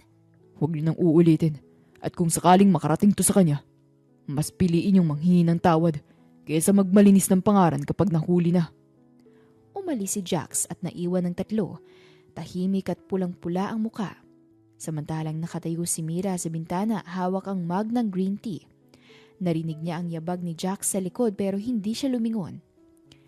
Narinig ko. Napatigil si Jax sa gilid. Hindi ko sinasadyang marinig, pero hindi ko sinasadyang palampasin yun. Hindi mo kailangan akong ipagtanggol palagi. Hindi kita pinagtatanggol para sa'yo. Ginagawa ko yun para sa sarili ko. Dahil hindi ko kayang tumahimik sa harap nila. Hindi ko hayaan na ganunin ka lang nila. Napaka ng pagkatao ng babaeng mahal ko. Baka kasi mas lalo lang silang lumayo sa'yo. Ma-outcast ka pa. Kung ang kapalit ang paninindigan ko ay ang distansya ng mga taong mapanghusga, tatanggapin ko ng buo. Alam mong hindi ako madaling mahalin. Hindi ako palangiti. Hindi ako sweet. Hindi ako perfectly likable. May peklat ako, Jax. Ang pagmamahal, Mira, hindi checklist ng mga gusto. Ito yung pagpili sa isang tao araw-araw, kahit masungit siya, kahit pagod siya, kahit hindi siya sigurado kung kaya niya. At sa loob ng 4 na buwan, walang araw na hindi kita pinili. Napatingin si Mira, tahimik pero nawala ang lungkot sa kanyang mga mata. Baka mapagod ka, Jax. Hindi ako mapapagod at hindi ako aalis. Nagtagpo ang tingin nila. Walang halik, walang yakap pero may pagtanggap. At sa likod ng mga bulungan, intriga at panguhusga, may 2 taong naninindigan, hindi para patunayan na tama sila, kundi para sabihing may paraan para maging totoo kahit sa mundo ng ingay. Ilang linggo ang lumipas, ang araw ay unti-unting lumulubog sa malawak na taniman sa paligid ng Velasquez Estate. Ang simoy ng hangin ay malamig at ang tanawin ay napakaganda, berdeng damuhan, puting veranda at ang antigong muebles na mas makisig pa kaysa sa karamihan ng mga opisina sa syudad. Nakatayo si Jack sa gilid ng puting SUV. Suot niya ang puting long sleeve na may nakafold na manggas at dark jeans. Ilang beses na siyang huminga ng malalim pero mabilis din siyang napapahawak sa manibela para bang gusto niyang umatras. Lumapit si Mira kay Jack, suot ang floral dress pero lutang ang ganda. "Nanginginig ka ba?" Tumawa si Jack pero halatang kabado. Ako lang ba yung naniniwala na mas nakakatakot to kaysa sa job interview? Kung hindi mo kayang tumingin sa lolo ko sa mata, huwag kang umasang makakapasok ka sa bahay. Let's go. Nandyan na sila sa veranda. Pagpasok sa loob ay nakatayo sa veranda sina Don Silvestre Velasquez, isang lalaki na nasa late 70s pero tuwid pa rin ang tindig at malalim ang mga mata. At si Lola Aurora na ang ngiti ay sapat ng palambutin ng kahit na pinakamatigas na puso. Aba anak, bihira ka magdala ng bisita. Ngumiti si Lola Aurora habang pinapanood si Jax. At bihira ring pawisan agad yung veranda namin. Kape? Magalang na yumuko si Jax. Magandang hapon po, Del Silvestre, Mama Aurora. Salamat po sa paganyaya. Pumwesto si Mira sa tabi ni Jax. Actually po, hindi ko lang siya basta bisita. Umangat ang kilay ni Don Silvestre. Ganun ba? Nagkagatlabi si Mira bago nagsalita. Lolo, Lola, boyfriend ko po si Jax. Natahimik ang veranda. Lumingon si Jax agad kay Mira. Nanlaki ang mga mata niya. Ha? Boyfriend? Bulong ni Jax. Oo, tayo na diba? Namula si Jax pero hindi siya umatras. Umayo siya ng tindig at tumingin ng diretso sa lolo't lola ni Mira. Opo, kami na po. At kung papayagan nyo, gusto ko makilala nyo ako ng totoo. Hindi lang bilang empleyado sa korporasyon, kundi bilang lalaki may malasakit at respeto sa apo ninyo. Tumitig si Don Silvestre kay Jax at lumingon siya kay Mira. At kailan pa ito nagsimula? Siya po ang nagtanggol sa akin na nag-apply po ako at matagal na po ako nililigawan ni Jax. Ngumiti si Lola Aurora at tumingin kay Jax. At anong nakita mo sa apo ko, iho? Ngumiti si Jax. Isang babae na kahit binagsakan ng mundo, marunong pa rin tumindig. Isang babae na hindi nagmamakaawa ng pag-unawa, pero karapat-dapat sa pagmamahal. At isang babaeng sa kabila ng galing, kapangyarihan at posisyon niya, pinipili pa rin maging totoo. Napangiti si Lola Aurora. Si Don Silvestre naman ay tahimik lang pero hindi na muling tumutol. Kung yan ang sinasabi mo ay totoo, ipakita mo sa gawa, hindi lang sa salita. Hindi madali mahalin ang apo ko, lalo't galing siya sa mundong inaapi siya at hinuhusgahan. Pero kung kaya mong sabayan yun, baka nga dapat kitang anyayahan ulit. Ngumiti si Mira kay Jax at ganon din ang lalaki. Gusto mo ng iced tea? Kahit malamig ang panahon, oo.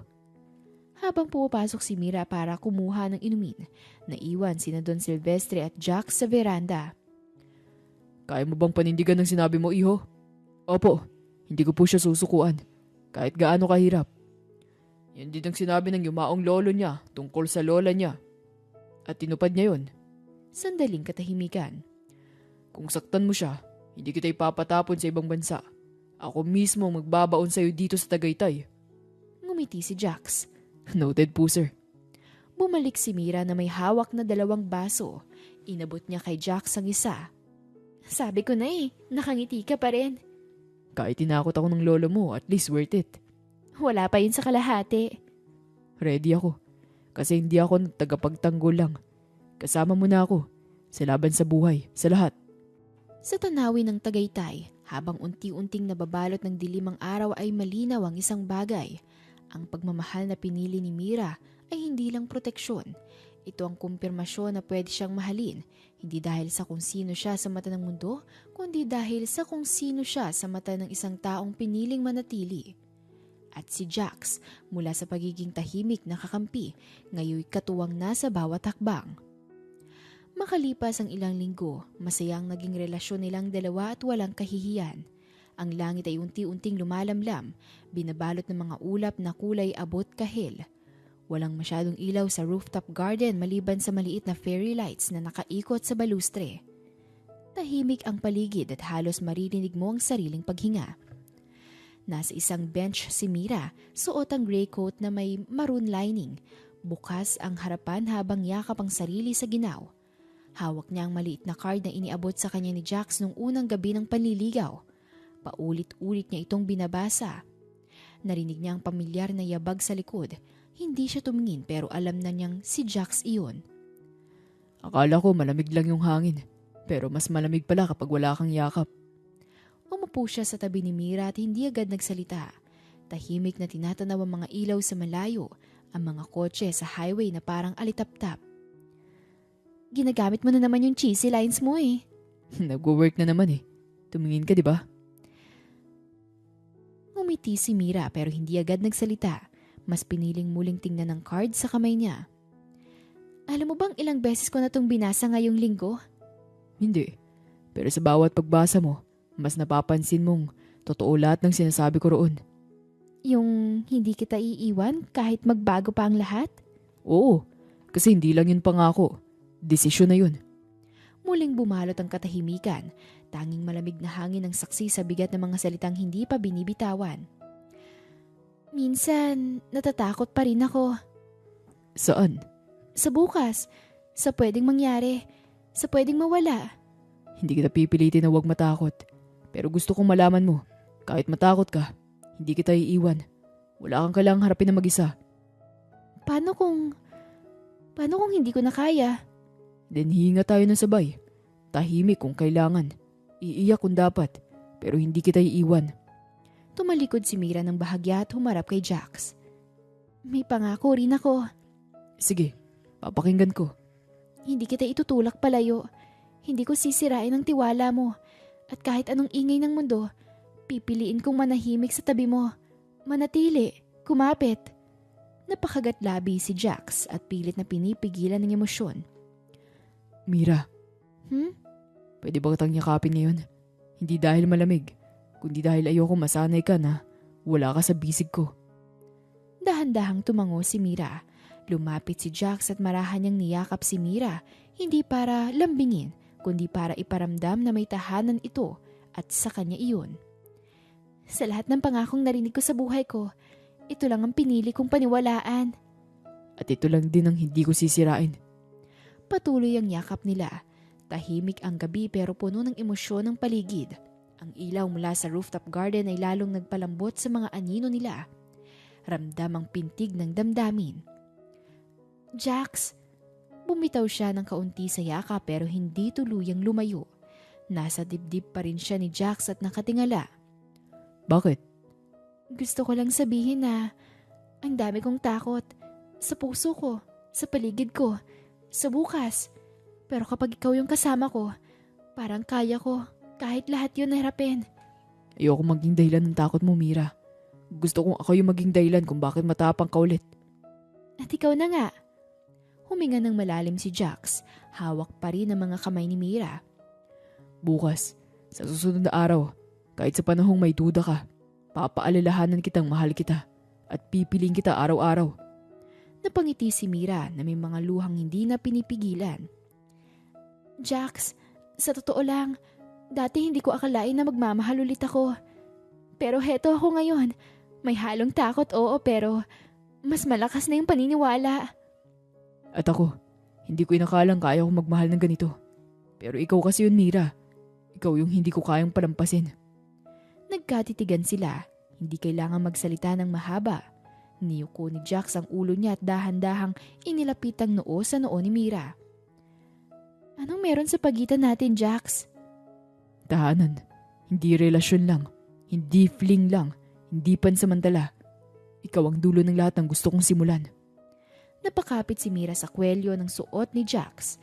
Parang ayaw na niyang matapos ang gabing yun. Tara sa baba. Ayaw mo muna dito? Gusto ko pa rin pero baka kung hindi ko pa iakyat ang feelings ko, bumaba na ako sa iyak ko. Sige na, Yakit na natin. Pero wait lang, last hug muna. Muling yumakap si Jack. This time ay tighter. Parang sinelyuhan ng yakap na yon ang pangakong binitawan nila sa isa't isa. Jax, kapag dumating yung araw na madilim ulit para sa akin, pwede bang ikaw ulit yung maging ilaw ko? Hindi lang ako magiging ilaw. Ako yung tatabi sa'yo habang naglalakad ka sa dilim. Hindi kita iiwan, Mira. Dahan-dahan silang naglakad pababa, magkahawak ang kamay.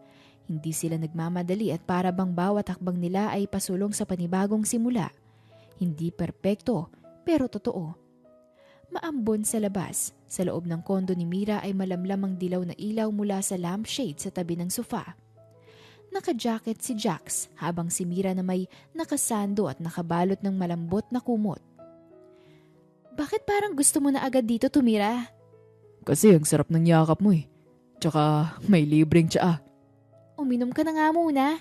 Baka giniginaw ka lang kaya ka malambing. Umupo si Jax sa tabi ni Mira at ngumiti. Hindi to lamig, Mira. Ganito talaga ako kapag kasama kita. We, hindi ka na nga ganito nung una eh. Parang sundalong laging naka-standby. Kasi ngayon, alam ko na kung sinong proprotektahan ko. Hindi na lang basta-basta tao, kundi ikaw. Yung babaeng gusto kong panghawakan habang buhay. Tumingin si Mira kay Jax. Dahan-dahang inilapag ang mug sa table at hinarap ito. Alam mo, minsan iniisip ko, deserve ko ba to? Yung ganitong klaseng pagmamahal? Deserve mo lahat ng mabuti, Mira. Lalo na yung pagmamahal na hindi ka pinipilit maging iba. Yung tinatanggap ka kahit may trauma ka. Kahit may bad days ka. Ikaw yun? Oo, ako yun. Ako yung pipili sa'yo araw-araw. Kahit paminsan ang kulit mo. Ang tahimik ka buong gabi. Umataray ka sa umaga. Hoy! Totoo naman eh. Di kung ganoon, ako rin may pangako. Sige nga, let's hear it. Huminga ng malalim si Mira bago magsalita. Pangako na kahit hindi lang ako magsasabi ng I love you, kapag okay ang lahat, pangako na kahit may gulo, kahit may tampo, lalaban ako, hindi ako aalis. Pangako rin na kahit tumaba ako, kahit tumaba ka, akin ka pa rin. Din pangako ko na kahit anong mangyari, hindi kita ipagpapalit sa kahit na anong mas madali o mas komportable. Kasi ikaw lang ang tahanan ko. Dahan-dahang lumapit si Jax. Magkaharap sila ngayon at halos magkadikit ang ilong. Jax, totoo lahat ng sinabi mo? Sa buong puso ko. At doon, sa pagitan ng malamig na hangin at init ng yakap nila sa isa't isa, nagselyo ng pangako ang dalawang pusong piniling maghilom at magmahal ng sabay. Sa ganitong klaseng gabi, parang okay lang kahit hindi sumikat ang araw bukas. Basta ikaw ang katabi ko. Okay lang kahit laging gabi. Kinabukasan, umaga at bukas ang bintana sa silid. Pumapasok ang malamlam na liwanag ng araw na natatabingan ng manipis na kurtina. Nasa kama si Mira, nakatalikod at yakap ang unan. Naroon din si Jax at nakahiga pero gising na. Tahimik lang niyang pinagmamasdan ng babaeng kasama sa umagang ito. Hindi kita gigisingin, pero gusto ko lang sabihin na ang ganda mong tingnan kahit gusto ang buhok mo. Si Mira ay gumalaw pero hindi pa rin bumukas ang mata. Flatter me more and I'll pretend to still be asleep. Fine, ang cute mo pa rin kahit nagkukunwaring tulog. Pero mas gusto kita kapag gising. Kasi pwede kitang halikan. Ang aga-aga, Jax, ha? Ang aga-aga at mahal na kita agad. Si Mira ay bumaling kay Jax. Magkaharap na sila ngayon sa kama at magkayakap pa rin ang mga paa. Hindi pa tayo nag-aalmusal. Pwede bang ikaw na lang almusal ko? Grabe ka ha. One night ka lang dito, ang landing mo na agad. Correction ha. First night pa lang to, hindi one night. Ewan ko sa'yo. Tumigil sila saglit pero hindi nagbitaw ng titig. Mira. Gusto mo ba ako isama sa bawat araw mo? Hindi lang sa mga gabi na malamig, kundi sa mga umagang ganito. Tahimik, totoo, at ikaw lang ang laman ng mundo ko. Si Mira ay tumitig kay Jax. Tila gusto niyang sagutin agad, pero napapikit muna siya at huminga ng malalim bago nagsalita. Sa totoo lang, natatakot pa rin ako. Pero sa dami ng di ko sigurado, ikaw yung gusto kong subukan araw-araw. Then let's start today. Isang araw, isang hakbang at isang almusal. So, gusto mong ikaw magluto? Yes, ma'am. Pero may kondisyon. Ano na naman yan? Habang nagluluto ako, dapat hawak ko pa rin ang kamay mo. Kahit pa yung kaliwa lang. Baka mapaso ka. Worth it. Sa kusina, si Jax ay naka-apron at nagsa-scramble ng eggs. Si Mira ay nakaupo sa counter, hawak ang kamay niyang kaliwa. Tuwing gagalaw si Jax ay sumasabay ang katawan niya para lang hindi mabitawan ng kamay. Ang kulit mo. Ang hirap magluto ng may hawak na babae ah. Di dito ka lang. Di ba sabi ko simula ngayon? Kasama kita na sa bawat umaga ko. Okay, pero bukas ako naman na magluluto. Deal. Basta magkasama pa rin tayo. Oo, simula ngayon, hindi na ako matatakot sa bawat gising ko. Kasi alam kong meron na akong kasama. Maagang dumating si Mira sa opisina.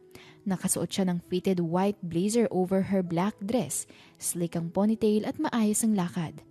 Nakasalubong niya si Liza, ang sekretary niya na tila may gustong sabihin pero nag-aalangan. Good morning, Liza. Good morning, ma'am. Ma'am, may chika po ako narinig kanina. Tumigil si Mira sa paglalakad. Chika? About you and Sir Jax po. Bahagyang umiling si Mira at ngumiti ng kaunti. It's okay. Expected ko na yan. Salamat, Liza. Samantala, sa pantry area ay 3 empleyadong nagkakape. Pabulong silang nag-uusap habang hawak ang cellphone na may picture ni Mira at Jax na magka-holding hands sa parking. Grabe! Confirm na talaga! Si Sir Jax, jowa pala ni Mira. Iba si Ma'am. CEO na tapos yung empleyado pang napusuan. Di kaya sinasamantala lang ni Jax yun kasi mayaman si Mira. Baka inuhututan niya lang ng pera.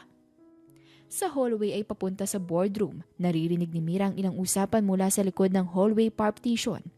Tumigil siya. Siguro kaya mabilis ang promotion ni Jax. Sabay na silang umuuwi. Sabay doon dumadating. Obvious na, di ba? Maganda nga si Mira.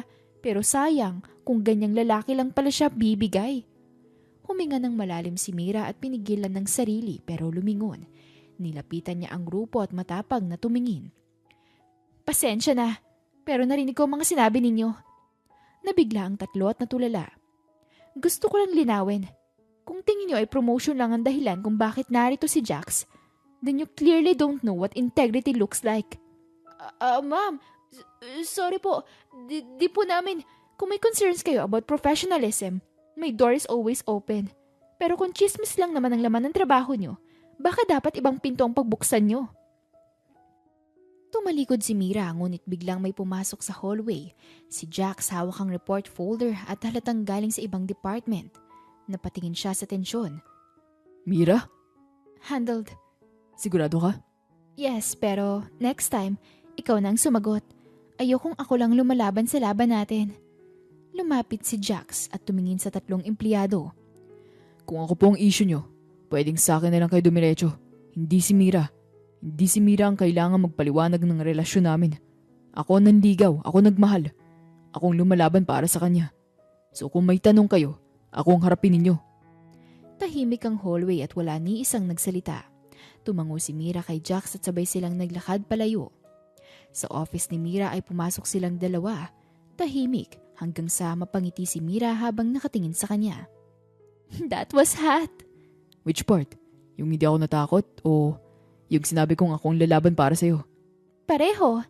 Well, sa susunod, sabay tayong lalaban. Laban sa duda, laban sa inggit at laban sa mundo. As long as kasama kita, hindi ko hilang ipaliwanag ang puso ko sa kahit na sino.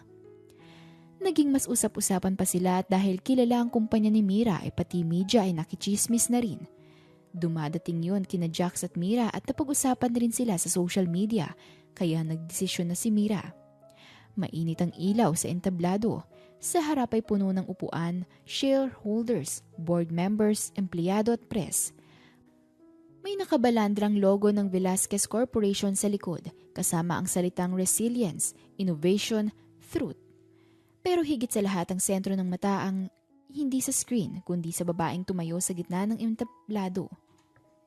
Tahimik si Mira nung una, nakasuot siya ng plain cream dress na walang kwelyo, simpleng ayos ng buhok at walang makeup maliban sa natural na lipstick. May mic sa kanyang dibdib At nang magsimula siyang magsalita hindi bilang CEO, kundi isang babaeng nagmamahal. Ako si Mira. May peklat sa muka at maraming sugat sa puso. Pero hindi ako mahina. May ilang kumurap. 1, 2, 3 kamera ang nakatutok sa kanya. Simula nang naupo ako bilang CEO ng kumpanyang to, hindi ko na mabilang kung ilang beses akong hinusgahan. Hindi sa performance ko, hindi sa mga desisyong ginagawa ko para sa kinabukasan ng korporasyon, kundi dahil sa mukha ko, sa peklat ko. Tumigil si Mira saglit at walang kumibo.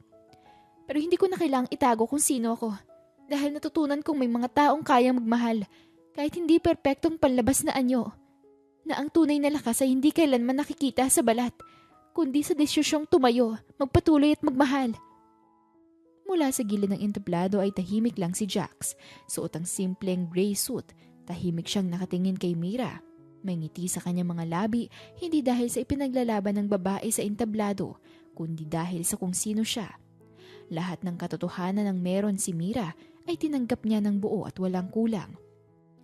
Maraming taon kong sinubukang maging malakas, sa paraan na tahimik ng trabaho ng pagiging perpekto. Pero hindi sapat ang lahat ng yon. Ang kailangan ko lang pala ay isang taong makakatanggap sa akin. Kahit hindi ako laging matatag. Kahit may araw na gusto ko lang matulog, umiwas, tumanggi. Ngayon hindi ko na kailangang umiwas. Oo, may relasyon kami ni Jax. Hindi niya ako hinuhututan dahil mayaman at CEO ako. Totoong nagmamahalan kaming dalawa. At ito na ang huling sasalitain ko dahil wala na kaming pakialam sa mga susunod pang chismis. Thank you. Tumayong ilang empleyado sa likod. Unang mga babae mula sa admin, ilan lang kalakihan sa engineering at isang janitor. Isa-isang nagpalakpakan. Sunod na lang ay narinig ang sunod-sunod na palakpakan sa buong auditorium. Hindi para sa kanyang posisyon, hindi para sa kanyang pamumuno, kundi sa kanyang pagiging totoo. Si Mira ay ngumiti. Luminga sa kanan at nakita si Jax. Ngumiti rin ito.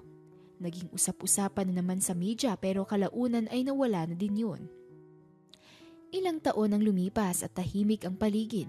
May hangin at maririnig ang huni ng mga ibon, ang kaluskos ng mga damo at ang masarap na halakhak ng kalayaan. Nakadaster si Mira, hawak ang tasa ng kape. May peklat pa rin sa kaliwa niyang pisngi. Manipis na at halos wala na dahil pinapatanggal niya. Ang sugat na minsay laman ng panlalait, ngayon ay alaala na lang ng paninindigan. Lumabas si Jax mula sa loob ng bahay. May bitbit na tray ng tinapay at local cheese. Nakasando lang ito at board shorts. Buhok ay medyo magulo pa pero bakas ang saya sa muka. Alam mo, kahit wala na yung peklat mo, hindi nagbago ang tingin ko sa'yo. Alam ko, pero gusto kong tanggalin yun para sa sarili ko, hindi para sa kanila. Para kapag humarap ako sa salamin, wala na akong galit sa nakikita ko. Lumapit si Jax kay Mira at inilapag ang tray. Kahit na ito pang makita mo sa salamin, ang mahalaga lang naman ako. Ikaw pa rin ang nakikita ko. Yung Mira na matalino, palaban, may sungay pag nagalit, pero sobrang tapang magmahal. Tumawa si Mira ng pagkakatinapik ang kamay ni Jax. Baka ikaw ang may sungay. Kahit sa probinsya, madaldal ka pa rin. Ikakasal ako sa babaeng minsang pinagtawanan ng buong opisina. Tinanong kung karapat dapat at hinusgahan ng buong lipunan. Pero ngayon, alam ko, pinili ko ang babaeng hindi lang CEO, kundi babaeng kaya kong mahalin kahit mawalan kami ng lahat. Dahil siya ang totoo. Salamat, Jax. Kahit kailan hindi ko naisip na darating yung araw na matututo rin ako mahalin ang sarili ko. Dahil may isang taong unang naniwala. Tumayo si Jax at tumingin sa malayo. Tanaw nila ang mga bundok, ang palayan at ang mga batang tumatakbo sa kalsada. Ramdam ang katahimikan pero punong-puno ito ng laman. Mira. Alam kong hindi ako magaling sa plano. Hindi ako kagaya mong kayang paikutin ng isang boardroom gamit lang ang tingin. Pero isa lang alam ko ngayon. Gusto kitang tanungin ng isang bagay. Walang audience, walang camera, walang press release. Tayo lang. May kinuha si Jack sa bulsa ng shorts niya. Isang maliit na kahon na gawa sa kahoy at halatang handcrafted. Bumukas ito at nandun ang isang simpleng singsing. Silver, walang batong mamahalin pero may ukit sa loob. Nagulat si Mira at nanlaki ang mga mata. Wait, is this happening now? Oo, Dito. Ngayon. Wala tayong makeup, wala akong sapatos at amoy kape pa tayo pareho. Pero ito yung pinaka-totoo, Mira Velasquez. Pwede ba kita maging asawa? Hindi lang sa papel, kundi sa lahat ng aspeto ng buhay mo. Pwede ba ako maging taga-timpla ng kape mo tuwing umaga? Taga-tupi ng mga padala mong sulat? Tagahawak ng kamay mo kapag mahirap ang board meetings? Pwede ba ako maging karugtong ng bawat hinga mo? Nang walang deadline, walang clause, walang prenup at walang duda? Hindi agad nakasagot si Mira. Nakatingin lang siya kay Jax at nangingilid ang luha pero punong-puno ng ngiti. Hindi ko to in-expect ngayon. Alam ko, kasi yun ang gusto ko. Ayoko ng moment na inaabangan mo. Gusto ko ng moment na totoo. Kasi yung pag-ibig natin, hindi scripted, walang rehearsal, pero totoo sa bawat eksena. Lumingon si Mira sa palad ni Jax, si Singsing, sa kahon at sa lalaking nakaluhod sa harap niya. Natatakot pa rin ako, Jax. Tayong dalawa. Pareho tayong natatakot pero hindi ako aalis. Kapag sumugod ka sa problema, nandito ako sa likod mo. Kapag pagod ka, ako ang unan mo. Kapag naligaw ka, akong paalaala na may tahanan sa puso mo. Lumuhod rin si Mira sa harapan ni Jax at hinawakan nito ang kamay. Yes. Talaga? Yes. Yes sa kape mo kahit minsang matabang. Yes sa pagiging tahimik mong partner sa dinner parties. Yes sa future kung saan walang kailangang ipaliwanag dahil alam nating dalawa kung anong meron tayo. Yes sa'yo, Jax. Buong buo. Ngumiti si Jax, tila hindi mapigilang mapaluha. Dahan-dahan niyang isinuksok ang singsing sa daliri ni Mira. Sila ay magayakap sa gitna ng damuhan habang umihip ang hangin at lumilipad ang ibon sa mga ulap. Pasensya ka na kung simple lang tong singsing. Walang diamante, walang engranding setting. Pero may ukit. Binasa mo? Hindi kita iiwan. Yun ba? Oo, kasi yun ang panata ko. Na kahit mawala lahat ng titulo, trabaho, ganda, ikaw pa rin ang pipiliin ko. Tanggap ko. At sa ngalan ng kape, peklat, chismis at lahat ng pinagdaanan natin, pangako ko rin na kahit mahulog ulit ako sa dilim, hihilain ko ang sarili ko pabalik para lang manatiling narito, para sa'yo. Lumipas ang oras at nakaupo silang dalawa sa harap ng bahay, nakahawak sa kamay ng isa't isa. Tahimik ngunit punong-puno ng pangako ang katahimikan. Anong plano natin bukas? Wala muna. Gusto ko lang bukas kasama pa rin kita. Pumikit si Mira at sumandal sa balikat ni Jax. Sapat na yon. Kinagabihan, tahimik ang gabi at maliwanag ang buwan at tila sumasabay ang hinga ng mundo sa paggalaw ng mga dahon sa paligid. Nasa harap ng maliit nilang kubo sina Jax at Mira, nakaupo sa duyan at magkatabi. Yakap niya ito mula sa likod habang si Mira naman ay nakasandal sa dibdib niya. Parang musika ang bawat tibok ng puso. Alam mo, dati, iniisip ko, baka hindi ako para sa mundong to. Baka hanggang pangarap lang ako. Hinigpitan ni Jax ang yakap kay Mira. Pero kahit anong sabihin ng mundo, ikaw ang kabuuan ng lahat ng pangarap ko. Walang kulang sa'yo, Mira. Wala ni isa. Akala ko kailangan ko muna maging perpekto bago mahalin. Pero dumating ka, dala ang sarili mo, ang kwelang banat at ang kabuuan ng puso mo. Hinalikan ni Jax ang sentido ni Mira. Kahit ilang gera pa ang pagdaanan mo, kahit ilang beses ka pang masugatan, ikaw at ikaw pa rin ang uuwian ko. Sa simula, sa gitna at sa dulo. Tumayo si Mira at tumakbo papunta sa gitna ng bakuran. Nagpaikot-ikot na parang bata. Ang duster niya ay sumasayaw sa hangin. Malaya ako! Hindi dahil wala ng sakit, kundi dahil natutunan ko nang yakapin yung sakit na yon. Kaya ko na! Kaya ko na magmahal ng walang takot. Napatingin lang si Jax sa kanya at nakangiti. Saka siya nilapitan nito at biglang niyakap mula sa likod. Tara, gawa tayo ng bagong alaala. Hindi na yung may luha, yung puno ng tawanan, ng kape, ng tinapay at ikaw. Basta ikaw. At ikaw, yung lalaking hindi bumitaw kahit kailan. Nagkatinginan sila. Tahimik, tapat, malalim at sa ilalim ng buwan ay naglapat ang kanilang mga labi. Hindi bilang wakas, kundi bilang panibagong simula. Hindi nagtagal ay kinasal silang dalawa at agad na nabiyayaan ng napakagandang sanggol para mas lalong sumaya ang kanilang pamilya. Habang palubog ang araw ay nakatayo silang dalawa sa harap ng taniman ng mga bulaklak habang hawak ang kanilang anak. Tahimik ang asyenda, malayo sa gulo, malayo sa entablado, malayo sa panlalait. Pero naroon ang katahimikang minsan lang dumarating sa buhay ng mga tulad ni Mira, ang katahimikang galing sa tunay na pagtanggap. At sa tahimik na lugar na yon ay nagsimula ang bagong kabanata, hindi bilang CEO at empleyado, kundi bilang mag-asawa. Ang aral ng kwento ay nagpapakita na ang tunay na halaga ng isang tao ay hindi nasusukat sa kanyang panlabas na anyo, kundi sa kanyang katatagan, kabutihan at tapang na harapin ng diskriminasyon at hamon sa buhay. Si Mira, sa kabila ng mga panguhusga at panlalait dahil sa kanyang peklat, ay nanindigan para sa sarili at ginapit ang kapangyarihan hindi para gumanti, kundi para magturo ng leksyon sa respeto at integridad. Sa kwento ay natutunan din ni Mira na kahit gaano kataas ang narating niya sa buhay, ay mas mahalaga pa rin ang pagmamahal at pagtanggap na totoo, yung hindi nakabase sa itsura, kundi sa kung sino ka talaga. Ipinapaalala ng kwento na ang pagmamahal ay hindi lang sapat para sa magaganda at perpekto, kundi para rin sa mga taong nasaktan, lumaban at nagpatuloy. Dahil sa dulo, ang pinakamahalagang tagumpay ay ang matutunang tanggapin at mahalin ng sarili at ang muling maramdaman kung paano magmahal at mahalin ng totoo. At dito na po nagtatapos ang kwento natin sa araw na ito. Muli, ako po si Miss Demi at sa huli nating mga kwento. Maraming salamat po.